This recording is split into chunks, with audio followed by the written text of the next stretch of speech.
The idea principle is, first of all, one who is taking care of the vision of this institution, and realizing that vision of this institution. And we as members of Don Bosco Society, our vision is very clear.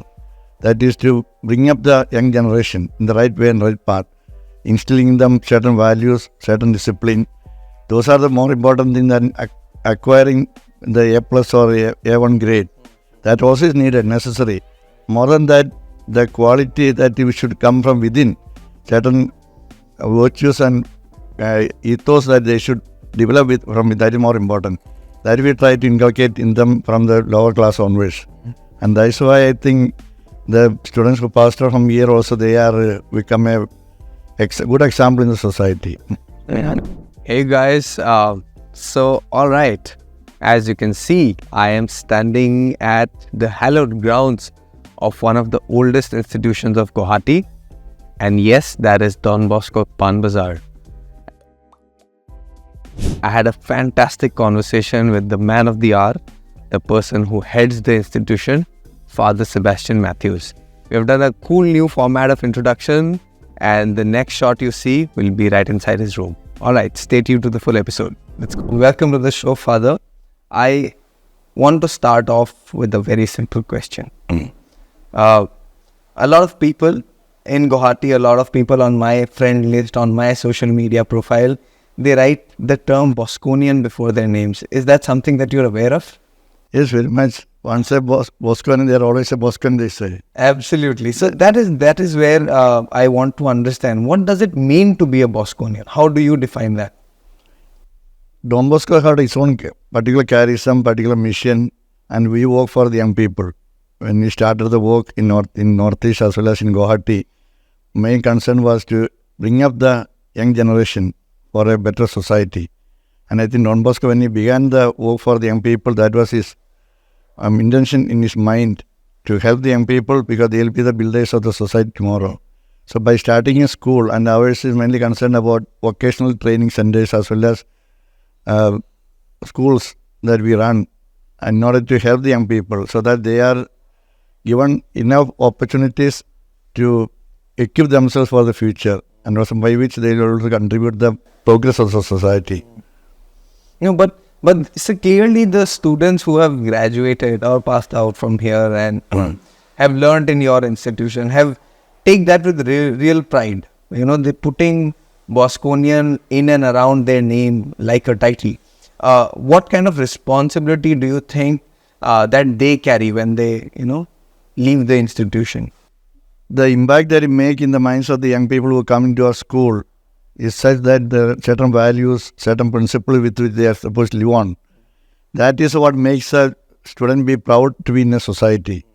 And we have seen was in the Northeast, there are so many leaders who have been the product of Don Bosco institutions. And there are also the bureaucrats who have worked building up the society. They are also helped by Don Bosco. So that value system, that principle on which they work on it, that makes the difference in the students of Don Bosco and those who gone out from Don Bosco. All right. So now, Father, I want to talk a little bit about you before we get into a detailed conversation about the institution. Please tell us about your journey into priesthood and then being the head of this institution. I was born in Kerala in the 1959. It's already more than 50 years I am in the Northeast. After passing the class 10 in Kerala, we were invited, or we asked whether we like to join the Society of Don Bosco as members. So we chose to be in the Northeast. So that's how in 1972 we came to Northeast. And we began our second part of our studies, class 11, 12, the degrees in Shillong. That was the beginning of our journey from home to Northeast. And after so many years of working and learning and studying as well as growing up, we become part and parcel of the life of the Northeast actually. And we don't consider this as I reached a climax on being a head of this institution. For us, it's a service. Okay. I have been, after become a priest, that take you around 16, 17 years after class 10. Wow. And what is involved in the process, Father? I mean, we do our secular studies as well as our Christian studies also we do. So that will take you, and also training. This is a period of, they also assess us, and we also try to see whether we are able to live this life or not. So it's a long process. Even then, after living so many years also, we find there are also problems are there. But still, it's an opportunity given to you. You may have some desire to become a priest in the as a Salesian, as a member of society. But it's as you grow in years, we'll come across a lot of both possibilities as well as not so good, favorable opportunities also there. But we overcome all those difficulties and we become a member of the society. We opt to become a priest. Do you think you've been a good head of the institution? You've been a good principal? I don't boast about being a good principal or not, but we are entrusted with that responsibility. And we try to fulfill as much as possible that responsibility that is entrusted to us in the best way possible. All of us do not have all the possible, the capabilities and talents and the capacity may not be there. But within the limited capacity, limited choices that we have, we try to do our best.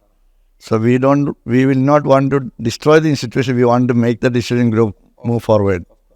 So according to you now this is like three small things I want to ask. Who is an ideal principal? Do you think that there is the vision of an ideal principal in your mind? The ideal principal is, first of all, one who is taking care of the vision of this institution. And realizing that vision of this institution. And we as members of Don Bosco Society, our vision is very clear. That is to bring up the young generation in the right way and right path, instilling in them certain values, certain discipline. Those are the more important thing than acquiring the A+ or A1 grade. That also is needed, necessary. More than that, the quality that should come from within, certain virtues and ethos that they should develop from that is more important. That we try to inculcate in them from the lower class onwards. And that's why I think the students who passed out from here also, they are become a good example in the society. And then, because you defined an ideal principal, I also want to understand, how do you define an ideal teacher? What do you look for in a teacher when they come to your institution? A teacher also has to imbibe the values of this institution. Not only having the knowledge of the subject, but they should also get into the culture of this institution, having the same values, same vision that the institution has got.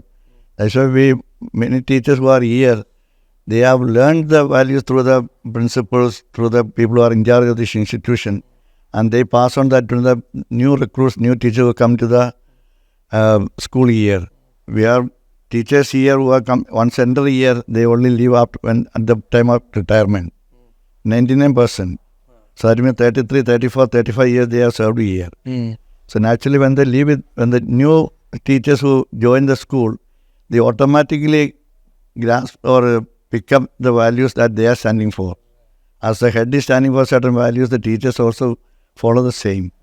What are these values, Father? What are these values that define Don Bosco students and Don Bosco's teachers and Don Bosco's? There is no separate values for it. It's a value that a society expects from a person. Society has got certain expectations.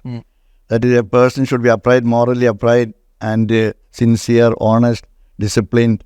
These are the values that we try to inculcate, which the society also expects. And that values can be inculcated only when the children are in the school, not out of the school.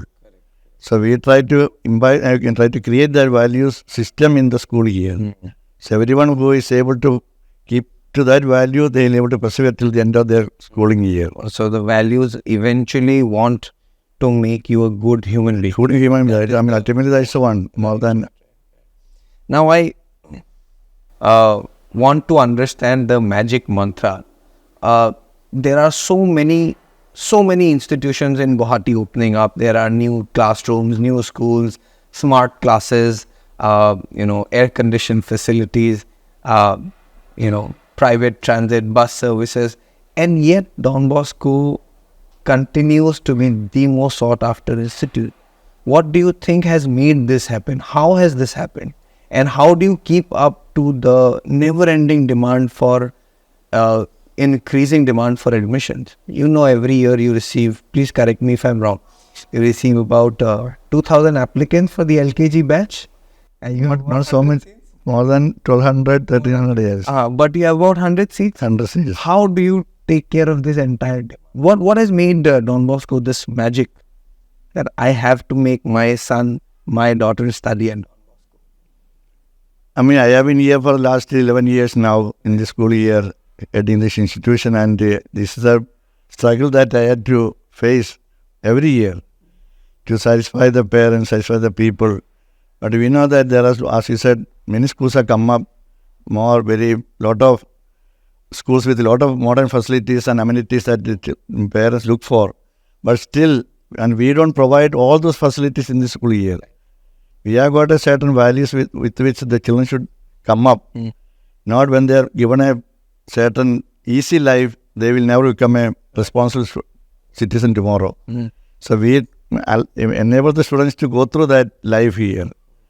But at the same time, the parents also who look for a child who is going to be a good person, good human being tomorrow, they prefer to put their children in the school year.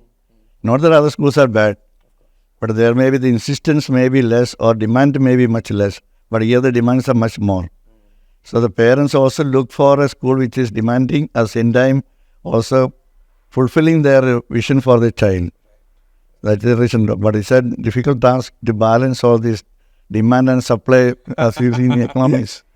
But then we have to go through this difficult process. Father, the education system, before we get into the system, the education industry altogether has fast boomed as a business model. I mean, because it's a long-standing 100-year-old institution, that is why you're speaking about values. But education institutions have also seen as a good source of revenue. What is your point of view on that? Do you? Yeah, as you said, it is correct. There are a lot of new schools have come up. New school means it is a modern business. We call it on a business model school. It's there. But the problem is what we have been here in Guwahati for the last almost 100 years. And the school is more than 75 years old. And still, if you notice, we are not going after making money out of all this. The fees, 10 years back, the admission fees was 8,000 rupees. Even today, we are keeping the same amount, 8,000 rupees. So that itself shows that we are not working for profiteering by this institution. We need money. Money is necessary, but that is not the end of everything. Our end is seeing a child who is capable of taking up the society in the right way. That is our mission as well as our purpose. So we like to keep to our vision as well as our mission for having this institution here. You believe that is enough? That is enough. Sustain Don Bosco for another. I mean, money will come. Don Bosco, when he started, our founder, when he started, he came from a very poor family. Right. But he had a vision and mission in his mind. So when he started something, the resources also will automatically come. I suppose no fathers or our brothers came with a truckload of money to invest here. Right. They came, they saw they felt the need of it. They started working on it, and it is not built in a single day or in a 1 year. It took years to come up to this level of this institution. So that is what we always have in our mind. We have got institutions in the far remote, far-flung areas of Northeast. Right. And after we set up our institution, we see that area develops. Right. Around the school, around the mission that we have, there are other establishments that come up also. I suppose 75 or 100 years back, it was only called Panbazar. Right. It was only Panbazar only it was. Absolutely. There was hardly anything was there. Now it has become the heart of the city, this one. Now the city has progressed. It has gone up to before Changsari, and they said up to Jagir Road almost reached now. But earlier Guwahati was very, very small. Very insignificant place, because at that time Shillong was the capital. Earlier. Whole Northeast was under Shillong. Absolutely. So now, Father, you've seen various generations across Don Bosco. What I want to understand is, I want to talk about the newer generation. How is the how is the newer generation very different from the ones, say, about back in 80s? How is that generation of Don Bosco students different from today who are joining in, say, later in 2020 and onwards? The children are the product of the society, a product of the time. What was 20 years back, what is now is quite a different story altogether. Because in the 1980s, at that time, the economy was also not very high. Now the economy has changed a lot, and the convenience and the facilities and the things have also improved a lot. Be it in the transport, whether it is the communication, and in every aspect, things have changed. And also the source of income for the people also have improved. True. So there was a lot of economic changes have taken place in the past 20 years. That has also affected the life of the people. And that when the life of the people are affected, naturally it also goes to the children in the families. So the children who are growing up in 1980s and those who are growing up in 2020, their mindset and everything is quite different. So, and the value system also also changes. Right. Because now they are, because of mass media, social media, all everything which was not there at that time, their awareness was much less. And now they are open to so many opportunities, and also sources of learning and acquiring knowledge also much more. And so that all those play important role in the life of the modern generation is. And so the value system was slowly changing to something which is the family values are slowly changing. All these are plays important, a lot of important roles in the present generation. So exposure to internet is very key. Exposure to internet, exposure to social media is very key to have defined the difference between back in the 80s and right now. So do you, if I ask you to choose, do you think internet is a good thing, is a bad thing? It is good, but it has to be used properly. Right. But the problem is young generations are not able to make that choice. Right. That is why some of them get lost with all those social medias and internet and other things. Right. Because things have become more comfortable, easy with all the new mechanism that we have. But that should not be the end in everything. Yes, absolutely. That is making us, it's a tool for our improvement in our life. That should be the way that you must look at it. So how, I want to understand from you the best thing about the students that you teach. The best thing that you may have seen in the various batches of students. As I said, the students are also victim of this, the transition that is taking place in the society everywhere. We cannot take them out of the society, make them a separate group. They have to live in the society, they are part of the society. Only that we can make them understand the certain weakness of the society in which they are growing up, which they need to be aware of it. In that way, we can channel their energy into which is more productive, more useful, rather than spending the time in things which are maybe less good or not so improving their lifestyle also. So how does this happen at your level? See, at the institute, you may say that, phones allowed in the campus? In the campus, with the permission, they are allowed. So today, they may not be bringing their phones to school. But when they go back home, they have unfettered access to 4G, 5G and Wi-Fi. And how do you stop them from, how do you encourage them to browse the right content and, not get distracted to a lot of forms of content on the internet, which is not appropriate for them? How do you think that can happen? Earlier, the school is a continuation of the family value that learning at home. And the family and the school are connected together. What they learn or what their parents are teaching them, the teachers in the school, we call them a second parents and second home. So there's a connection was there. Now the problem is that in the family, they don't really follow the children properly. The parents have to be responsible parents. They should know what is to be given, what is permitted for them. Then the school also continue with the same system that will enable them to go on the right track when they're small. But there is a little bit of that this diverse distance is there. Family is one side and the school become outside. So if there is a connection between the family and the school, then the children also can grow up much better way. And the parents also has to realize their role as a parent. Because see, our parents are also keeping very busy with, both parents doing a lot of work, and of course, depending on circumstance, it's their situation may demand, they may require to work, but clearly that creates a disconnect. How do you think that this disconnect can be, do you think that it is only on the side of parents that they have to, come forth and build a relation? Or do you think it is also in the hands of the school and the... No, we try to build up this connect between the parents and the children, parents and the students, and the school, as well as students and the school, students and the parents. We have got twice or thrice in a year PTA meeting, parent-teacher meeting in the school, through which we are able to tell the parents how the child is, what are their responsibility, what the child is liking, or what is the problem with the child. And if there is something that we notice in the child, something which is not very good, we call the parents, we inform the parents, and ask them to take necessary precautions, or it can be dangerous for the child. There is a continuous interaction between the parents and the school. Now, I'll just jump a little bit of topic, Father.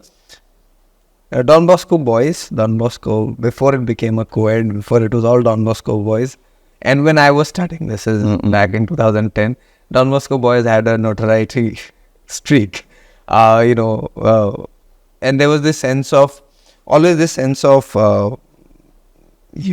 my group of people or our school. So there was always army school versus Don Bosco versus South Point versus so on and so forth, and they would never kind of mingle with each other.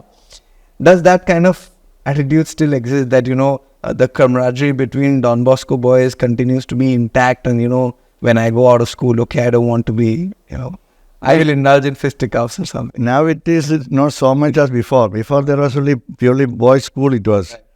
After that it became co-ed. Then also with the culture of preparing them for the competitive examination, they go to different centers for coaching purpose. So they interact with the students of other schools. So there is no much of that ill feeling towards each other. Before the cotton school, collegiate and Don Bosco, constantly there was a lot of quarrels were there. Like boys against boys, or any silly things. My school, our school, their school, that was there before. But now so much that competitiveness in the way at that time is not there now. Do you miss that? Do you think that should maybe have continued, because it gives a sense of connection between all Don Bosco boys or any other school? Okay, when it comes to national level or regional level, that Bosconians will always remain as a Bosconians. That spirit always will be there. Those are part of the school. They will always prefer to be on the side of Don Bosco. It is always there, because it is a vast movement of young people everywhere. So that will not ever, I don't think it will ever fail, that one. So Father, you in your lifetime have faced enough notorious and naughty boys and naughty students. How have you dealt with them? I know you have dealt with them very strictly. So you know what I'm going to ask you about. But yeah, you faced your share of naughty students. How have you dealt with them? Every school, everywhere we find some naughty students, not so good ones are there. Right. But we cannot allow the naughtiness to percolate everywhere. So we need to take certain disciplinary actions. Either call the parents and tell them your son is like, or I used to keep them out of the school for 1 week, 10 days as a punishment. So suspension or speak to parents? Yeah, must to speak to the parents once, twice, and no changes. Then I'll tell the parents keep him out at home. So that is a lesson for other students. So we have to teach other students. So otherwise, if you allow one to do or act as he or she likes, then others also can pick up. Oh, he is doing like that, I can also do. It's a stage in which children are growing up, and they are caught by seeing rather than by teaching. So they learn more by seeing and experiencing, rather than by teaching them by words. So by action will play a lot of role in their life actually in the earlier time. Yeah, and you also are in agreement with corporal punishment. Certain amount of punishment, not required. In the earlier age, old saying is that spare the road and spoil the children. That still I hold that one. It has got a value.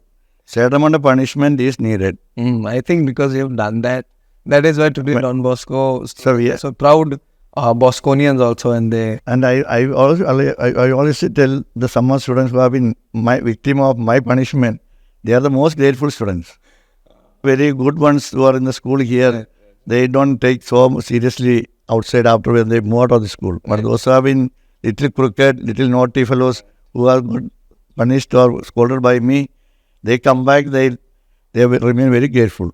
That's the difference I find in the students. In fact, because you shared a story, even I'm very grateful to my teachers and my principals whenever they have, smacked me on and said, you get your affairs in order. And that stays in your mind. I think that kind of pressure, and like you said, everyone sees and then everyone learns from you. I think it stays imprinted in your brain. Now I want to talk about the rising number of students in either depression or either who end up committing suicide and then losing their life. Of course, they give away their lives. How has that started to come in? Is that number going up? That number has been going up, Father. What do you think is the cause of this? I feel to a certain extent society has to take the responsibility, because we have made our society, the families, they have kept a target or their goal for the children. All the children are not the same. And nowadays children have got a certain amount of independence is much more.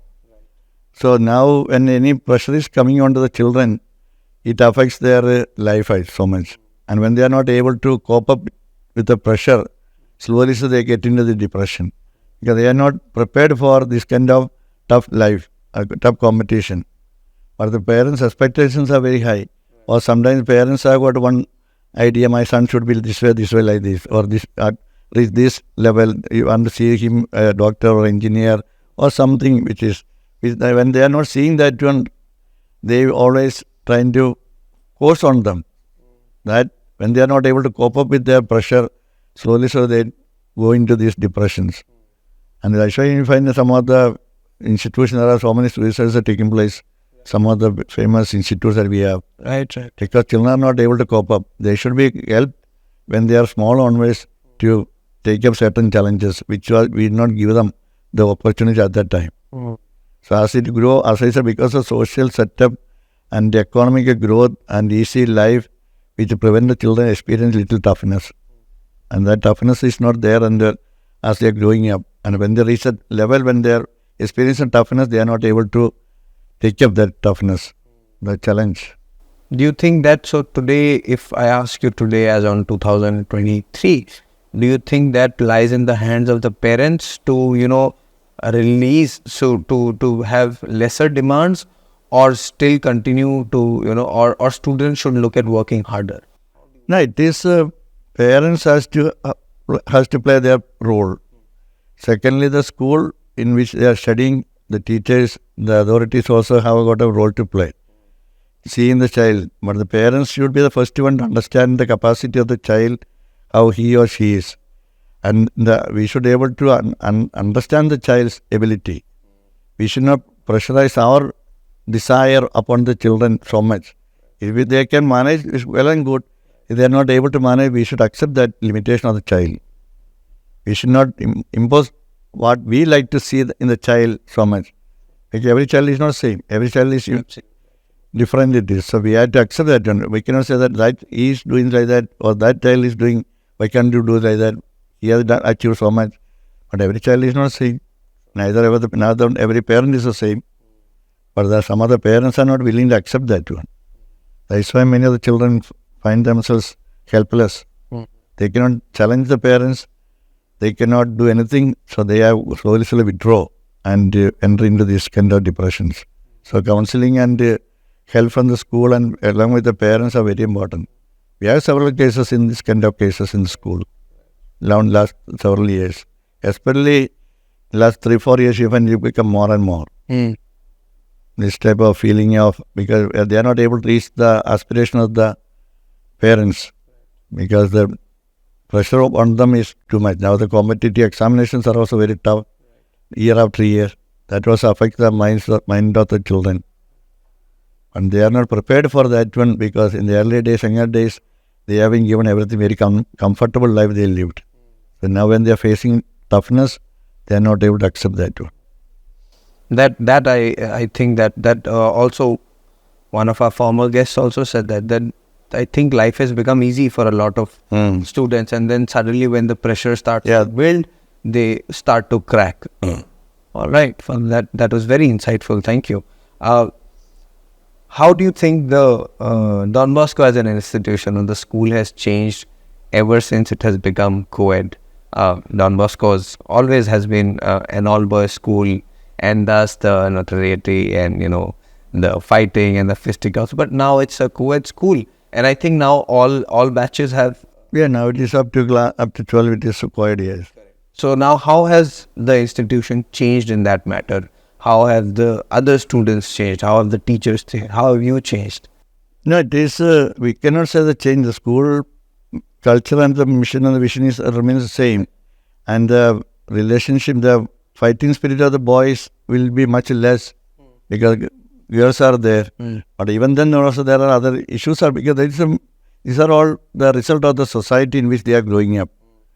Earlier, before there was this complete separation between boy and girl was there, because society was looking at that way. You are not supposed to talk to a girl, you are not supposed to talk to a boy. That kind of separation was very strong in the earlier time. But now with the society has changed so much, there is a easy movement of both boys and girls. So that kind of separation is no more. Consider something, nothing to worry about that one. But I think with the social media and other things, certain aberrations are coming into that one. Okay. That is a big problem that we face. Because certain things they see in the social media, they want to experiment those kind of things among themselves. Those kind of things are not a healthy thing. They say parents has an important role to play to follow the children when they are in the lower level. Up to high school, up to class 12. What they learned in the school, it will remain with them always. After school life is over, they are not going to learn anything. Otherwise they are done to everything and relearn something. From my school days, I remember the most important thing I remember is also my school romance. That time, because there's so much of separation was there. Right. So it was not. So every child looks at it. Oh, why something different? It's something. They cannot understand what it was. But now it is there. Mixing and mingling is a natural thing. It is. But then we should not go beyond certain limit. That age has not come. But then with the modern technologies and modern gadgets that they possess, a lot of things are taking place which is not known to others. Right. When they do it without knowledge of others, it can be very harmful for them. So many things are involved, Father. There is privacy, there is consent, and then when they are studying together, mingling together, at some level, if teachers are also, the school is also second home, what do you do as an educator, or what does Don Bosco do to bring in these kind of modern learnings? While it is natural for a boy and a girl to be in school, develop emotions, develop feeling, develop romance, how do you as an educator deal with that? How do you bring in that understanding that there is a boundary, or there is lack of boundary, or there is consent, privacy? Privacy means it is a personal individuality has to be respected. But the child is, as long as he or she is growing up, certain amount of discipline has to be bring into the child. How he or she should go, what is the limit boundary with which they can go into society. And that, I said, it's a relationship that they create between the family and the school and the teachers. What they do in the school, it will help the children to understand what they are as a person, as a boy, as a girl. We have got seminars, we have got counselors. Occasionally they teach them, take classes, they explain to them, they meet the students. And in that way, we make them aware of the certain process of growing up and what challenges they can face. But they should not become a victim of those process of growing without understanding it. That we try to inculcate in the minds of the students by the teachers, by the management, by our school faculty, then connect with the parents. If there is something which is not nice, appropriate, we inform the parents also. It may not be healthy if they carry on this way. And, to kind of sum up our conversation, there are the thousands of students who have passed out from this institution. If you had one thing to say to them, what would that message be today? Now, all the children who are passing out from here, I always tell them, be a good human being. Leave the values that we try to inculcate into their mind. If they are able to live that one, they can be a super human being in the society in the present time. So that's a message that Father Sebastian Mathews has for all the Bosconians watching it today. Once again, I would like to thank you for being a fantastic guest on the show, Father. I really appreciate all the time. I hope you had a fantastic conversation. Thank you for choosing me as well as for the show. Yes, thank you. It's one way of making our Don Bosc institution also known, especially present generations, what we stand for. It's very, very important. What we expect from the students, what we want them to see, we want to see them after 20 years or 15 years from now on. Our mission is always the same. Our vision is always the same. Only they had to accept that one and to live according to the spirit of Don Bosco. All right. So for all the Don Bosco students watching this, make sure that you subscribe to the Gplus YouTube channel and follow us on all of the rest of the channels that we are there on. Thanks, guys. Cheers.